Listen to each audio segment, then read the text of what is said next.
Hello दोस्तों, नमस्कार। Current affairs की क्लास में आपका हार्दिक स्वागत है और आपका हार्दिक अभिनंदन है। दोस्तों, करंट अफेयर्स की आप देखोगे सेकंड क्लास है ये आपकी। और पहली क्लास मैंने करवा दी थी, आप देखोगे 1 घंटा और 50 मिनट की वो क्लास अपनी हो गई थी। और लगभग लगभग मान लो मैंने खेल उसके अंदर करवा दिया था। ठीक है, राष्ट्रीय खेल सारे मैंने करवा दिए थे उसके अंदर। और अपने जितने भी खेल खिलाड़ी हैं, वो मैंने करवाए थे इसके अंदर सारे। ठीक है ना। और दोस्तों ध्यान रखना, आज वो जो अभी एग्जाम हुआ था, अभी फिलहाल ईओ आर ओ का एग्जाम हुआ था, उसके अंदर भी एक क्वेश्चन आपके आ गया है कि अंडर 19 जो वर्ल्ड कप हुआ था महिलाओं वाला, उसके अंदर से आ गया था कि इसका आयोजन कहाँ हुआ था। तो इसका आयोजन हुआ था आपके देखोगे मलेशिया के अंदर आयोजन हुआ था। ठीक है। और मैंने आपको बिल्कुल जो नोट्स है उसके अंदर क्लियर मेंशन आपके उसके अंदर दे रखा है। अब दोस्तों बात करेंगे अपन अगली क्लास के अंदर। अब थोड़ा सा इसमें पढ़ने का प्रयास करेंगे। इसके अंदर जो जो बच गया है वो सारा अपन देखते हैं। तो कौन कौन से अपने टॉपिक्स रह गए हैं इसके अंदर। सबसे पहले भारत व राजस्थान की प्रमुख विकास योजनाएं और भारत व विश्व की महत्वपूर्ण घटनाएं कौन कौन सी अपनी है। दोस्तों ये अपन पढ़ने का प्रयास करेंगे। दोस्तों अधिक से अधिक लोगों तक इसको चैनल को फॉरवर्ड करते रहिए। आगे चलते हैं। सबसे पहले पहला पॉइंट अपने सामने है, पहला है कि भारत व राजस्थान की प्रमुख विकास योजनाएं। इसके अंदर सबसे पहला है नक्शा कार्यक्रम। कौन सा कार्यक्रम दोस्तों? नक्शा कार्यक्रम है। और ये शुभारंभ कहाँ से हुआ था? आप देखोगे 18 फरवरी के दिन ये शुरुआत हुआ था। रायसेन एमपी में एक जगह पड़ती है, वहां से ये प्रोग्राम चालू हुआ था। अब दोस्तों ये है क्या? ठीक है, ये है क्या? तो उसको अपन देखते हैं सबसे पहले कि ये एक प्रकार से आप देखोगे कि शहरी बस्तियों का राष्ट्रीय भूस्थानिक ज्ञान आधारित भूमि का क्या करना है, एक प्रकार से सर्वेक्षण करना। ठीक है, कहाँ पे? शहरी बस्तियों का। और दोस्तों कौन सा डिपार्टमेंट संचालन कर रहा है इसका? ग्रामीण विकास मंत्रालय इसका क्या कर रहा है? संचालन कर रहा है।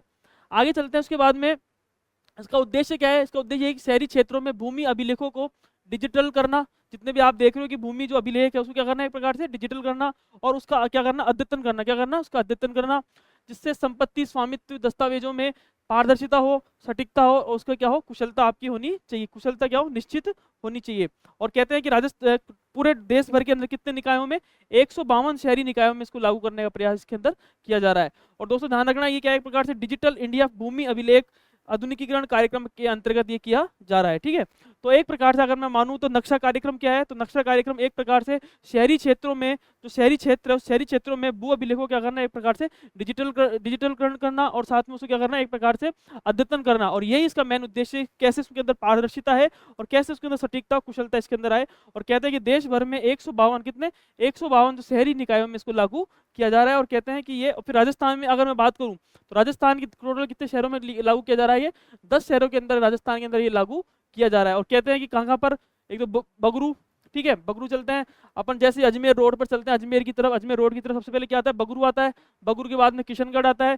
किशनगढ़ से अजमेर से थोड़ा सा इधर साइड में पुष्कर चला जाता है। आपको याद रखने का तरीका बता रहा हूँ। और फिर बाद में आप देखोगे ब्यावर इसके अंदर आगे आता है। ब्यावर के आगे पाली, फिर उसारा सिरोही वाला रूट रहता है। तो चार तो आपको याद होने चाहिए। तो टोटल नक्शा कार्यक्रम में नक्शा जो है वो टोटल कितने निकायों में लागू किया जा रहा है पूरे भारत के देश भर के अंदर? आपको ये पता होना चाहिए, 152 शहरी निकायों में। और अगर बात करूँ राजस्थान कितने शहर है? टोटल 10 शहरों के अंदर इसको लागू किया जा रहा है। सबसे पहले बगरू, किशनगढ़, किशनगढ़ के बाद में आगे चलोगे तो अपने पुष्कर आएगा, पुष्कर से आगे चलोगे तो ब्यावर आएगा। फिर अगर मैं बात करूँ भिवाड़ी, ठीक है, और बहरोड, दोनों अलवर वाले रोड पर है, तो ये याद रखना है। और फिर दोस्तों दो बच गए, सवाई माधोपुर, जैसलमेर, नवलगढ़। ठीक है, ये अपने पॉइंट्स रह गए। एक नवा पॉइंट और है, वो याद आ जाएगा मुझे भी। ठीक है, तो ये टोटल 10 शहरों में इसको लागू किया जा रहा है। नेक्स्ट देखेंगे, संसद में 6 नई भाषाओं में, कितने? 6 नई भाषाओं में ट्रांसलेशन सेवाओं की घोषणा की है। यानी कहने का मतलब अब आप देखोगे कि ट्रांस जो संसद के अंदर जो भाषा लैंग्वेज होते हैं उसका भी ट्रांसलेशन हो सकेगा। कौन कौन सी है?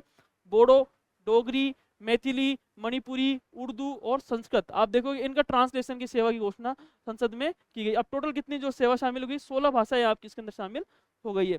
आगे चलते हैं। मृदा स्वास्थ्य कार्ड योजना। कौन सी योजना है? मृदा स्वास्थ्य कार्ड योजना।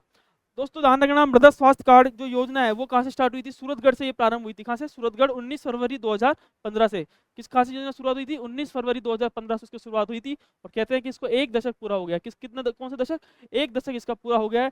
और कहते हैं कि किसानों को मृदा स्वास्थ्य कार्ड इसके अंदर जारी किया है, और इसमें ताकि किसानों क्या है उसकी मिट्टी की पोषकता की स्थिति के बारे में जानकारी प्रदान किया जा सके। दोस्तों ये था तीसरा पॉइंट। अगला दोस्तों अपने सिलेबस में क्लियर मेंशन दे रखा है कौशल भारत कार्यक्रम।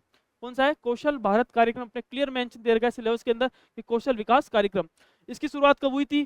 2015 के अंदर। कब हुई थी इसकी शुरुआत? 2015 के अंदर हुई थी। और दोस्तों इसका विस्तार कर दिया गया, और 2026 तक इसको विस्तार कर दिया गया है। ठीक, इसका कौशल भारत विकास कार्यक्रम का। और इसका लक्ष्य क्या था कि 2022 तक 40 करोड़ लोगों को अलग अलग कौशलों में प्रशिक्षित करना तथा इससे पुनर्गठित कर इसमें 3 योजनाओं को इसके अंदर शामिल किया गया है। कौन कौन सी है?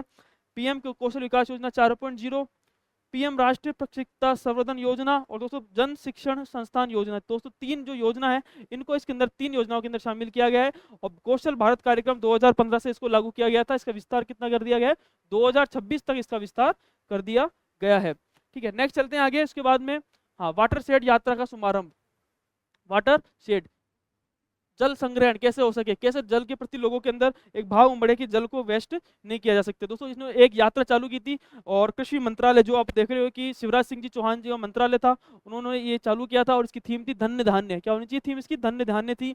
और कहते हैं कि वाटर शेड विकास गतिविधियों के बारे में लोगों को कैसे भागीदारी बढ़े और उसके अंदर कैसे जागरूकता पैदा किया जा सके, जनसंपर्क किया जा सके। दोस्तों ये इसका अभियान है और इसकी थीम थी धन धान्य, इसकी थीम थी।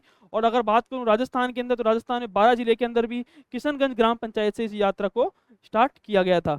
अगर बात करूं इस परियोजना का अंशदान 60-40 इसका अंशदान है। यानी एक प्रकार से जो केंद्र शासित क्या योजना है, जो है केंद्र सेंट्रल गवर्नमेंट की योजना है, प्रवर्तित योजना है, केंद्र प्रवर्तित योजना है। और अंशदान की बात करूं 60-40 का इसका अंशदान है। केंद्र सरकार द्वारा जल ग्रहण विकास के लिए प्रधानमंत्री कृषि सिंचाई योजना 2.0 के तहत ये सारा काम किया गया है। और इस यह यात्रा राज्य में 2 रथों द्वारा, कितने 2 रथों द्वारा, 2 रथ निकलेंगे पृथक पृथक से मार्गों से 27 जिलों में। कितने? 27 जिलों राज्य के अंदर, राजस्थान के अंदर बता रहा हूं मैं। 27 जिलों की 111 परियोजनाओं के अंतर्गत 214 ग्राम पंचायतों से होकर ये गुजरेगी। दोस्तों ये था इसके अंदर सारा। आगे चलते हैं अपन आगे। इसके बाद में अगर देखते हैं स्नातक कौशल सूचकांक 2025, कौन सा है? स्नातक कौशल सूचकांक 2025। दोस्तों ये आपको याद रखना है, अच्छा सा क्वेश्चन है ये। और इसके अंदर अगर मैं बताऊं तो आपके पूछा हुआ एग्जाम है ये। हाँ, कौन सी कंपनी, किस कंपनी ने चालू किया था? अमेरिकी कंसल्टिंग फर्म था, उसने ये इसको जो सूचकांक को निकाला है, मर्सर मेटल। और कहते हैं, कहा गया कि 42.6% भारतीय स्नातक ही रोजगार के योग्य इसके अंदर होते हैं। और सबसे ज्यादा कहाँ, अगर मैं बात करूँ सबसे ज्यादा कहाँ होते हैं, तो दिल्ली के अंदर। कहाँ पे? राज्यों में भी कहाँ पे? दिल्ली के अंदर होते हैं। और सेकंड अगर मैं बात करूंगा, सेकंड की अगर मैं बात करूंगा तो हाँ हिमाचल प्रदेश के अंदर। और सेकंड अगर बात करूंगा पंजाब के अंदर, जो कि रोजगार योग्य स्नातक पैदा इसके अंदर करते हैं। तो ये था दूसरे नंबर का। ठीक है, तो ये था एक तो दिल्ली, हिमाचल प्रदेश और पंजाब, 3 राज्य जिसके अंदर आप देखोगे सबसे ज्यादा रोजगार, स्नातक रोजगार इसके अंदर पैदा किए गए हैं। आगे चलते हैं। हाँ दोस्तों ये था भारत से संबंधित महत्वपूर्ण योजनाएं। तो वापस से एक बार देखते हैं, सबसे पहली योजना कौन सी थी? तो सबसे पहली जो योजना थी नक्शा कार्यक्रम। नक्शा कार्यक्रम कहाँ से स्टार्ट हुआ था? आप देखोगे रायसेन एमपी के अंदर से स्टार्ट हुआ था। 18 फरवरी से चालू हुआ था ये। ठीक है, 18 फरवरी के आसपास चालू हुआ था ये। और कहते हैं कि शहरी वस्तु, ठीक है, 18 फरवरी 2025। ठीक है, और शहरी बस्तियों का एक प्रकार के राष्ट्रीय भूस्थानिक जो है ज्ञान आधारित भूमि सर्वेक्षण था ये। और कहते हैं संचालन इसका किसने किया था? ग्रामीण विकास मंत्रालय ने इसका संचालन किया था। उसके बाद में उद्देश्य क्या है इसका, कि शहरी क्षेत्रों में कैसे अभिलेखों को डिजिटलकरण करना और उसका अद्यतन करना, और कैसे संपत्ति के अंदर कैसे पारदर्शिता है और कैसे सटीकता है और कैसे कुशलता इसके अंदर आए। देश भर के अंदर अगर बात करेंगे तो 152 शहरी निकाय में इसको लागू किया गया था। और एक प्रकार से अगर राजस्थान की बात करूँ, नक्शा प्रोग्राम में टोटल 10 शहर इसके अंदर शामिल थे, जिसमें से आप देखो 10 के 10 आपको मैंने अच्छे से याद करवा दिए। नेक्स्ट चलते हैं। उसके बाद में संसद में टोटल 6 नई भाषाएं थी, उसको क्या किया गया? एक प्रकार से ट्रांसलेशन इसका सेवाओं की घोषणा की है। और कहते हैं कि 6 जो ये भाषा है, इन 6 भाषाओं में टोटल 16 भाषा इस सेवा के अंदर शामिल की गई है। अब आगे चलते हैं। देखो मृदा स्वास्थ्य कार्ड योजना। तो मृदा स्वास्थ्य कार्ड योजना के अंदर इसको 1 दशक पूरे हो गए हैं। यानी जब ये 19 फरवरी 2015 को जो है सूरतगढ़ से प्रारंभ की गई थी। और कहते हैं कि किसानों को मृदा कार्ड, स्वास्थ्य कार्ड इसके अंदर जारी किया गया, ताकि किसानों के अंदर उनकी मिट्टी की पोषक स्थिति के बारे में जानकारी प्रदान कर सके। नेक्स्ट है कौशल भारत कार्यक्रम। तो कौशल भारत कार्यक्रम की बात करूँ, शुरुआत कब हुई थी? 2015 के अंदर इसकी शुरुआत हुई थी। और कहते हैं कि विस्तार 2026 तक इसका विस्तार किया गया था। और कहते हैं कि लक्ष्य इसका 2022 तक का इसका लक्ष्य था कि कैसे 40 करोड़ लोगों को अलग अलग कौशलों में प्रशिक्षित करना था। और इसके अंदर पुनर्गठित कर इसमें 3 योजनाओं क्या किया गया? वापस से शामिल किया गया। कौन कौन सी? पीएम कौशल विकास योजना 4.0, पीएम राष्ट्रीय प्रशिक्षुता संवर्धन योजना और जन शिक्षण संस्थान योजना। ये तीनों आप देखोगे कि इसके अंदर शामिल किया गया है। उसके अलावा अगर बात करेंगे, वाटरशेड यात्रा का शुभारंभ 5 फरवरी को हुआ था, और कहते हैं कि एक प्रकार से ये धन धान्य इसकी थीम, कौन सी थीम थी, धन धान्य इसकी थीम थी। और एक प्रकार से कैसे जल ग्रहण जो है, जल जो है उसको कैसे लोगों के अंदर जागरूक पैदा हो सके, ठीक है, पानी के प्रति भागीदारी बढ़ सके, कैसे उनके अंदर जागरूकता पैदा हो, तो ये इसलिए स्टार्ट किया गया था। और राजस्थान के अंदर जो है 12 जिले के किशनगंज ग्राम पंचायत से प्रारंभ किया गया है। और दोस्तों ध्यान रखना इसके मेन यही है कि ये यात्रा 2 रथों में द्वारा पृथक पृथक जो है मार्गों से 27 जिलों की 107 परियोजनाओं के अंतर्गत 214 ग्राम पंचायतों में होकर गुजरेगी ये, ठीक है, कहाँ पर, राजस्थान के अंदर। तो और अगर मैं बात करूँ, ये हो गया। और नेक्स्ट है स्नातक कौशल सूचकांक, क्योंकि ये सारा है सबसे ज़्यादा स्नातक अगर बात करूंगा तो 42.6% भारतीय स्नातक ही रोजगार के योग्य है। और उसके अंदर भी अगर बात करेंगे राज्यों के अंदर, पहले पे दिल्ली, सेकंड पे हिमाचल और थर्ड पे पंजाब माने जाते हैं। अब दोस्तों राजस्थान से संबंधित योजनाएं कौन कौन सी है, ठीक है, राजस्थान से संबंधित योजनाएं, सबसे पहले है महात्मा ज्योतिबा फुले श्रमिक कल्याण योजना, ठीक है। कब शुरू हुई थी ये, 2015 में ये शुरू हुई थी। अब दोस्तों क्या किया सरकार ने, इसके अंदर किया गया है, जो भी अंतर्गत अनुज्ञाधारी जो श्रमिक है, ठीक है, उनकी जो 2 पुत्री है, अब उन 2 पुत्रियों के विवाह पर 25,000 की बजाय बढ़ोतरी करते हुए कितने प्रति विवाह, कितने 75,000 रुपये आपको इसके अंदर जो कि सहायता राशि के रूप में की जाएगी, ठीक है। ये थी महात्मा ज्योतिबा फुले मंडी श्रमिक कल्याण योजना। पहले जो 25,000 रुपये दिया जाता था, अब उसके जगह कितना दिया जाएगा, 75,000 रुपये जो है, जो 2 पुत्रियों की इसमें अंदर दिया जाएगा। नेक्स्ट है गिव अप अभियान। गिव अप अभियान, गिव अप अभियान प्रारंभ कब हुई थी, 3 दिसंबर 2025 से ये प्रारंभ हुई थी। और कहते हैं कि ये खाद्य किससे संबंधित है, खाद्य सुरक्षा से संबंधित है ये। और इस अभियान के अंतर्गत अपना अपात्र व्यक्ति अपना नाम खाद्य सुरक्षा में हटवाने के लिए आवेदन कर सकता है। जैसे मान लो कोई भी व्यक्ति है, जैसे मेरी सरकारी जो है नौकरी लग गई है और मैं भी अभी भी खाद्य सुरक्षा के अंदर आ रहा हूँ, तो ये बिल्कुल सरासर है, सरकार ने बोला है कि आप एक क्या करो, गिव अप करो वापस से।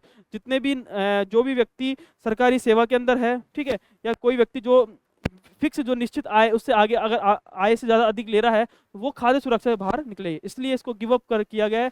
और कहते हैं कि 28 फरवरी 2025 तक स्वेच्छा से अपना नाम खाद्य सुरक्षा सूची से हटवाने वाले व्यक्तियों के विरुद्ध कार्रवाई इसकी नहीं की जाएगी। यानी कहने का मतलब है कि अगर जो बंदा हट जाता है 28 फरवरी 2025 तक, तो उसके खिलाफ कुछ भी कार्रवाई नहीं की जाएगी। अगर उसके बाद में होता है तो फिर उसके बाद में कार्रवाई की जाएगी। तो विभाग कौन सा है, खाद्य एवं नागरिक आपूर्ति विभाग, ये इसका विभाग है। नेक्स्ट देखते हैं मुख्यमंत्री शिक्षित राजस्थान अभियान, मसरा क्या है, मुख्यमंत्री शिक्षित राजस्थान अभियान। दोस्तों इसका उद्देश्य क्या है कि राष्ट्रीय जो शिक्षा नीति है 2020 NEP जो नेशनल एजुकेशन पॉलिसी है, उसके तहत राजस्थान को मॉडल स्टेट बनाना है और राजकीय विद्यालयों में नामांकन बनाना है। और कैसे शिक्षा के अंदर क्या करना है, गुणवत्ता में बढ़ाना है, गुणवत्ता क्वालिटी देनी है। ये इसका अभियान है कि मुख्यमंत्री शिक्षित राजस्थान अभियान, NEP के द्वारा ये उद्देश्य सारा काम ये किया जा रहा है। आगे जो भी होगा मसरा। अब आता है नेक्स्ट पुलिस कैडेट योजना। कौन सी योजना है, पुलिस कैडेट योजना।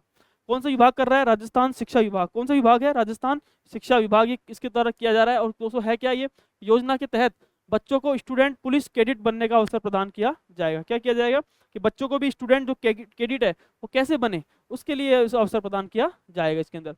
नेक्स्ट है एग्री स्टेक योजना। कौन सी योजना, एग्री स्टेक योजना, कई बार आ चुकी है, एग्री स्टेक और एग्री स्टेक। तो किसके तहत दोस्तों अपन देखेंगे, इस योजना के तहत 4 फरवरी 2015, इस योजना के तहत राज्य के सभी जिलों में 5 फरवरी से 31 मार्च तक, कब तक, 5 फरवरी से 31 मार्च तक प्रत्येक ग्राम पंचायत मुख्यालयों पर 3 दिवसीय शिविरों का आयोजन किया जाएगा। और जहां किसानों की फार्मर आईडी, क्या किसानों क्या बनेगी, एक प्रकार से 11 अंकों की फार्मर आईडी बनेगी, फार्मर आईडी बनाई जाएगी। और प्रदेश के प्रत्येक किसान को आधारित एक 11 अंकों का क्या, एक 11 अंकों का एक यूनिक कार्ड इसके अंदर आईडी आवंटित की जाएगी। और कौन उसको किसकी पहल है, कृषि एवं किसान कल्याण मंत्रालय भारत सरकार की इसकी पहल के द्वारा ये सारा किया जा रहा है। नेक्स्ट देखते हैं नेवा सेवा केंद्र। कौन सा केंद्र है, नेवा सेवा केंद्र। अगर बात करेंगे तो विधानसभा के संबंधित सारा ये है।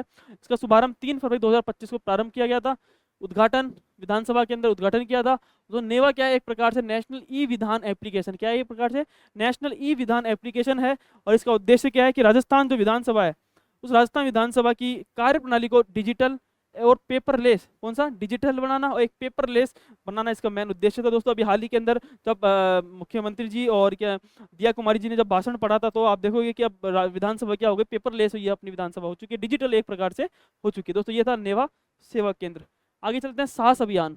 हाँ कौन सा अभियान है, साहस अभियान। सांस का नाम आता है आपके दिमाग में आना चाहिए निमोनिया, क्या आना चाहिए, निमोनिया आना चाहिए। और कौन सी थीम पर कार्य कर रहा है ये, निमोनिया नहीं तो बचपन ही सही, निमोनिया नहीं तो बचपन बिल्कुल सही थीम पर काम कर रहा है। और विभाग कौन सा है ये? एक प्रकार से विभाग है चिकित्सा एवं स्वास्थ्य विभाग। कौन सा विभाग है? चिकित्सा एवं स्वास्थ्य विभाग के द्वारा किया जा रहा है। और दोस्तों मेन इसका उद्देश्य क्या है? तो इसका जो उद्देश्य है वो 5 वर्ष तक के समस्त बच्चों में निमोनिया की स्क्रीनिंग व उससे होने वाली जटिलताओं के प्रति जागरूक करने के उद्देश्य से जयपुर द्वितीय इसके अंदर जिला है इसके अंदर। ठीक है, तो ये था सांस अभियान। आगे चलते हैं। अब दोस्तों महत्वपूर्ण तथ्य और कौन कौन? सबसे पहले उड़ीसा सरकार द्वारा बेटी बचाओ बेटी पढ़ाओ अभियान के तहत अन्य योजना को इसके अंदर शुभारंभ किया गया। बेटी बचाओ। ठीक है, कौन कौन सी है? निर्भया कड़ी है, निर्भया कड़ी। इसके अंदर इसको एक न्यायपूर्ण समाज बनाना, क्या बनाना? एक न्यायपूर्ण समाज बनाने की दिशा के अंदर सारा काम किया जा रहा है। सेकंड देखेंगे आप, कल्पना एविजन योजना है जो कि क्या है? बाल विवाह को रोकने के लिए बनाया जा रहा है। स्वर्ण कालिका योजना है जो कि बाल विवाह के हानिकारक बड़ाई प्रभावों के बारे में जागरूकता करना। वीरांगना योजना है जिसके अंदर अपन देखेंगे मार्शल आर्ट, उन लड़कियों को क्या सिखाना? मार्शल आर्ट सिखाना व आत्मरक्षण सिखाना, ये इसका प्रशिक्षण माना। तो दोस्तों कहाँ पे किया जा रहा है? सारा उड़ीसा सरकार के द्वारा ही सारा काम किया जा रहा है। और कहते हैं कि बेटी बचाओ बेटी पढ़ाओ अभियान के तहत इतनी सारी ये योजना चालू की जा रही। कौन कौन सी? स्वर्ण कालिका योजना, वीरांगना योजना, कल्पना एविजन योजना, गेमल्या योजना, जिया और निर्भया कड़ी। नेक्स्ट देखेंगे भारत में विश्व की महत्वपूर्ण घटनाएं कौन कौन सी है। तो अपन आप बात करेंगे विश्व की और भारत की महत्वपूर्ण घटनाएं कौन कौन सी है। सबसे पहले अगर देखेंगे तो भारत प्रधानमंत्री नरेंद्र मोदी जी अभी फ्रांस की यात्रा पर गए थे। और फ्रांस की जो यात्रा पर कौन सी यात्रा थी इनकी? छठवीं। कौन सी यात्रा थी? छठवीं अगर आधारिक यात्रा थी। और दोस्तों वहां पर एक एआई कौन सा सम्मेलन था? एआई शिखर सम्मेलन वहां पे हुआ था, कृत्रिम बुद्धिमत्ता। ठीक है, एआई एक्शन शिखर सम्मेलन हुआ था। और कहाँ पर? ग्रैंड पैलेस पेरिस के अंदर, ही फ्रांस के अंदर हुआ था। और उसके सह अध्यक्षता किसने की थी अगर बात करेंगे तो भारत व फ्रांस। कौन? भारत व फ्रांस की इसकी अध्यक्षता की थी। और कहते हैं कि फ्रांस के नेतृत्व में सतत एआई के गठबंधन का इसके अंदर क्या किया था? सतत एआई के गठबंधन एक ऐप इसके अंदर लॉन्च किया। किसके तहत? फ्रांस के नेतृत्व में लॉन्च किया गया था। नेक्स्ट चलते हैं। उसके बाद में प्रधानमंत्री जी फिर यूएस की यात्रा पर भी गए थे। ठीक है, और कहते हैं कि 21वीं सदी के लिए यूएस इंडिया कॉम्पैक्ट का भी इसके अंदर शुभारंभ किया गया था। क्या? यूएस इंडिया कॉम्पैक्ट का भी शुभारंभ किया गया था। और एक नई पहल, कौन सी पहल? एक नई पहल स्वायत्त प्रणाली उद्योग गठबंधन की भी इसके अंदर घोषणा की गई थी। तीसरी अगर बात करेंगे दोस्तों, कतर के अमीर की यह भारत यात्रा। ठीक है, किसकी? कतर के अमीर की भारत यात्रा भी, कतर के अमीर आए थे भारत की यात्रा पर। और शेख तमीम बिन अहमद की यह राजकीय यात्रा थी। और कहते हैं कि कतर नेशनल बैंक व गिफ्ट सिटी गुजरात में, बैंक व गिफ्ट सिटी गुजरात में क्या क्या क्या खोला इसके अंदर जाएगा। आगे चलते हैं। भारत कतर संयुक्त व्यापार फोरम भी नई दिल्ली में आयोजन किया गया था। नेक्स्ट दोस्तों, अमेरिका ने संयुक्त राष्ट्र जो मानवाधिकार है उससे परिषद से अलग होने की भी जो अमेरिका ने घोषणा कर रखी है। ठीक है, अब दोस्तों फोर्ब्स ने जारी की है विश्व की सबसे अमीर महिलाओं की वार्षिक सूची के अंदर अगर बात करेंगे पत्रिका कौन सी है? फोर्ब्स पत्रिका। कौन सी है? फोर्ब्स पत्रिका है। इसके अंदर पहली जो रैंक है वो एलिस वाल्टन थी। किसकी थी? एलिस वाल्टन है। और जिसके अंदर 112.5 बिलियन डॉलर की इसकी संपत्ति है। नेक्स्ट बात करेंगे फ्रेंकोइस, कौन सी है? फ्रेंकोइस बेटेनकोर्ट। अगर बात करें दूसरे नंबर पर इसकी कितनी है? 74.4 बिलियन डॉलर की। अगर बात करेंगे सातवें नंबर कौन है? सावित्री जिंदल। कौन है? सावित्री जिंदल सातवें नंबर की है। और 32.3 बिलियन डॉलर इसकी संपत्ति मानी गई। तो दोस्तों फोर्ब्स ने जारी की है सबसे अमीर महिलाओं की सूची। और कौन जारी करता है? फोर्ब्स। ये सातवें नंबर पर कौन है? सावित्री जिंदल। आगे चलते हैं। उसके बाद में बागेश्वर धाम चिकित्सा एवं विज्ञान अनुसंधान संस्थान कहाँ खोला जाएगा? तो कहाँ पे? छतरपुर के अंदर। कहाँ पर? छतरपुर एमपी के अंदर ये खोला जाएगा। कर्नाटक एक प्रकार से नक्सल मुक्त राज्य घोषित हो चुका है। कौन? कर्नाटक। नेक्स्ट है देश की पहली आर्टिफिशियल इंटेलिजेंस एआई यूनिवर्सिटी कहाँ बनेगी अगर बात करेंगे तो बॉम्बे के अंदर। कहाँ पर? बॉम्बे के अंदर ये बनेगी। नेक्स्ट है मध्य पश्चिमी व उत्तरी क्षेत्रों का संयुक्त क्षेत्रीय राजभाषा सम्मेलन। ठीक है, सम्मेलन कहाँ हुआ था? तो जयपुर के अंदर ये सम्मेलन, सीतापुरा के अंदर ये हुआ था। और कौन सा विभाग कर रहा था? तो विभाग है केंद्रीय गृह मंत्रालय एवं के राजभाषा विभाग द्वारा। केंद्रीय गृह मंत्रालय के राजभाषा विभाग के द्वारा ये सारा जो है पूरा किया जा रहा था। आगे चलते हैं। कैंसर टीका। एक कैंसर टीका महात्मा गांधी मेडिकल जो कॉलेज को कैंसर टीका बना के क्या दिया है? भी मंजूरी मिल गई है। ठीक है, और मंजूरी के साथ में इस मेडिकल कॉलेज द्वारा डेडिट्रिक सेल वैक्सीन विकसित की जाएगी। कौन सी? डेडिट्रिक सेल वैक्सीन इसके अंदर विकसित की जाएगी। ठीक है दोस्तों, महात्मा गांधी जो मेडिकल कॉलेज है इसको क्या अभी मंजूरी मिल गई है, कैंसर टीके की इसको मंजूरी मिल गई है। और नाम क्या है इसका वैक्सीन का, अब देखिए डेडिट्रिक्स सेल इसकी वैक्सीन विकसित इसके अंदर की जाएगी। नेक्स्ट देखते हैं जल थल रक्षा 2025, तो कौन से स्थान पर, बेट द्वारका गुजरात के अंदर हुआ था ये। और कहते हैं कि भारतीय सेना ने कोस्ट गार्ड और मरीन पुलिस के साथ अभ्यास इसके अंदर किया था। कोस्ट गार्ड और मरीन पुलिस के साथ अभ्यास किसने किया था, भारतीय सेना ने। आप देखोगे कि कोस्ट गार्ड और मरीन जो पुलिस के साथ है अभ्यास इसके अंदर किया था, नाम जल थल रक्षा 2025। भारत भारत ऊर्जा सप्ताह 2025 का आप देखोगे कि आयोजन कहाँ हुआ था, यशोभूमि कन्वेंशन नई दिल्ली के अंदर ये आयोजन हुआ था। और कौन सा संस्करण था, तीसरा संस्करण। कौन सा संस्करण दोस्तों, तीसरा संस्करण ये था। नेक्स्ट है पहले ओलंपिक ई स्पोर्ट्स 2027 का आयोजन कहाँ किया जाएगा, तो स्थान है सऊदी अरब। कहाँ पे किया जाएगा, सऊदी अरब के अंदर इस आरंभ किया जाएगा।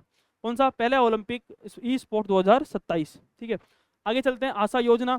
तो आशा योजना किस संबंधित है, आशा योजना तो प्रधानमंत्री अन्नदाता आय संरक्षण अभियान, ये 2025 से 2026 तक इसको क्या कर दिया दोस्तों, बढ़ा दिया गया। कितना बढ़ा दिया गया, 2025 से लेकर 2026 तक इसको बढ़ा दिया गया है।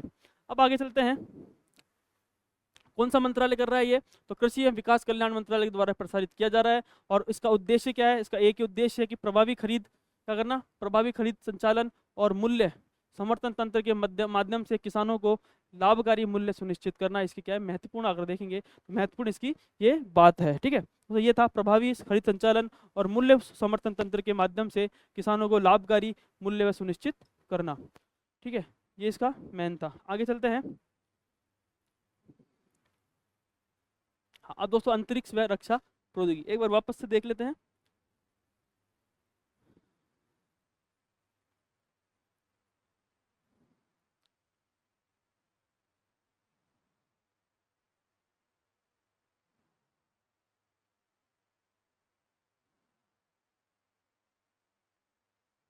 यहाँ से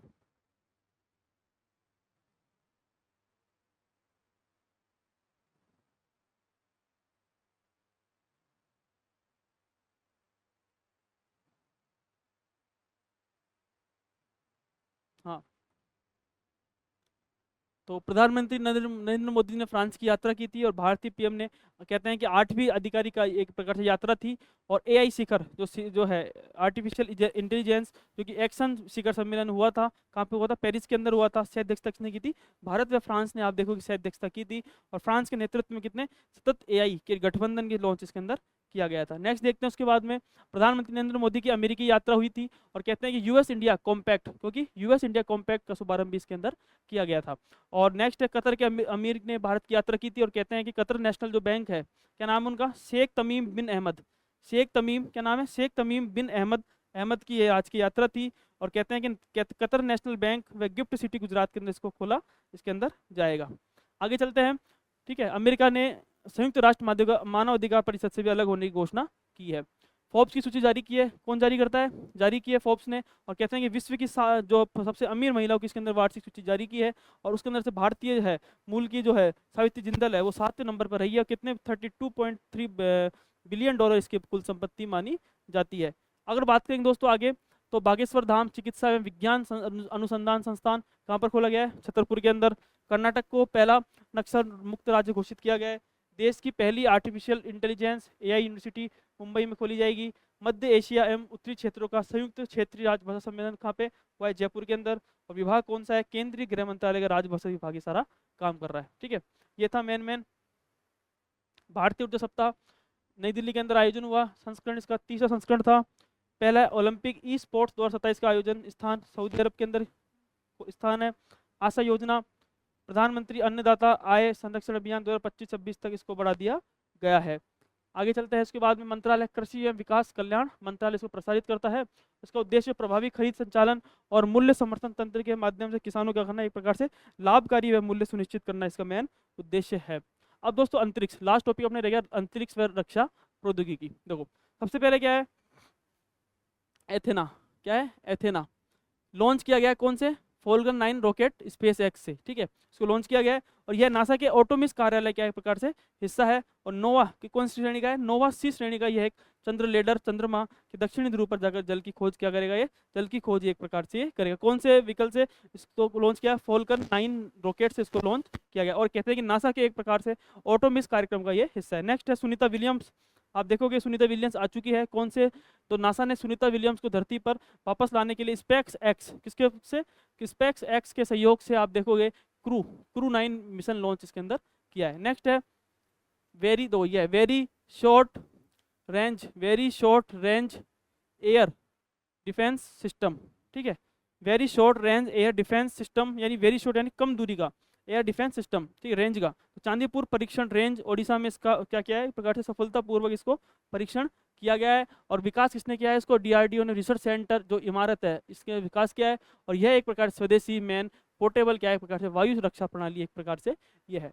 तीसरा है CE-20 क्रायोजेनिक इंजन, विकास किसने किया है इसका? तो लिक्विड प्रपल्सन सिस्टम सेंटर, ठीक है, के द्वारा इसका विकास किया गया है। और कहते हैं कि महेंद्रगिरी, कौन सी गिरी? महेंद्रगिरी में C-20 तो क्रायोजेनिक इंजन के इग्निशन का 7वां सफलता इसका क्या प्रकार से और इसका परीक्षण हुआ है। और यह क्रायोजेनिक इंजन LVM-3 रॉकेट में प्रयुक्त होता है। कौन से रॉकेट में? LVM-3 रॉकेट में इसका प्रयुक्त होता है। नेक्स्ट देखेंगे ग्रीक 3, कौन सा है? ग्रीक 3 एक प्रकार से कृत्रिम बुद्धिमत्ता पूर्ण नवीनतम चैटबॉट है। क्या है ये? एक प्रकार से कृत्रिम बुद्धिमत्ता नवीनतम चैटबॉट है। और दोस्तों ध्यान रखना, एलन मस्क की जो कंपनी है उसने इसको क्या किया है? लॉन्च किया गया। कंपनी XAI ने द्वारा एलन मस्क की कंपनी दुनिया का सबसे बड़ा स्मार्ट AI इसके अंदर खोजा है, दुनिया का सबसे स्मार्ट AI एक प्रकार से। कौन सा? ग्रीक 3। नेक्स्ट है मत्स्य 6000, कौन सा है? मत्स्य 6000 भारत की चौथी पीढ़ी की गहरे समुद्र में जाने वाली पनडुब्बी ने वेट लिफ्टिंग में क्या किया? सफलतापूर्वक इन्होंने हासिल किया है। तो ये था कम्प्लीटली, और जो अपने टॉपिक्स रह गए थे सारे कंप्लीट मैंने इसके अंदर डाल दिया है। तो ये सारा सब कुछ आपको मैंने पढ़ लेना। और मैंने आपको इस लास्ट जो है अपनी लास्ट जो करंट अफेयर्स है इसके अंदर सारा मैंने सबको करवा दिया है। अब जो दोस्तों अब जो करंट आएगी वो अब सबसे ज़्यादा इंपॉर्टेंट रहने वाली है, यानी मार्च अप्रैल मई और जून 4 महीने की करंट आपको बिल्कुल अच्छे तरीके से बिल्कुल सिस्टम से पढ़ना है, बिल्कुल याद करते हुए पढ़ना है। और दोस्तों बिल्कुल आपको एक तो नवंबर से पढ़ना है, और नवंबर दिसंबर जनवरी फरवरी 4 महीने के एक साथ लेके आऊँगा। और जो टॉपिक्स रह गए इन चारों महीने के अंदर भी अगर कुछ रह जाता है उसके साथ में सारा मैं एक साथ लाके आपको सारा करवा के और एक साथ मैराथन क्लास लेके मैं सारा ही करवा दूंगा। तो बहुत बहुत धन्यवाद, थैंक यू सो मच आपने देखा। और इसी तरह हमारे चैनल के साथ जुड़ते रहिए, आगे बढ़ते रहिए और फर्स्ट ग्रेड की तैयारी आप लोगों को फॉरवर्ड करते रहिए। धन्यवाद, थैंक यू।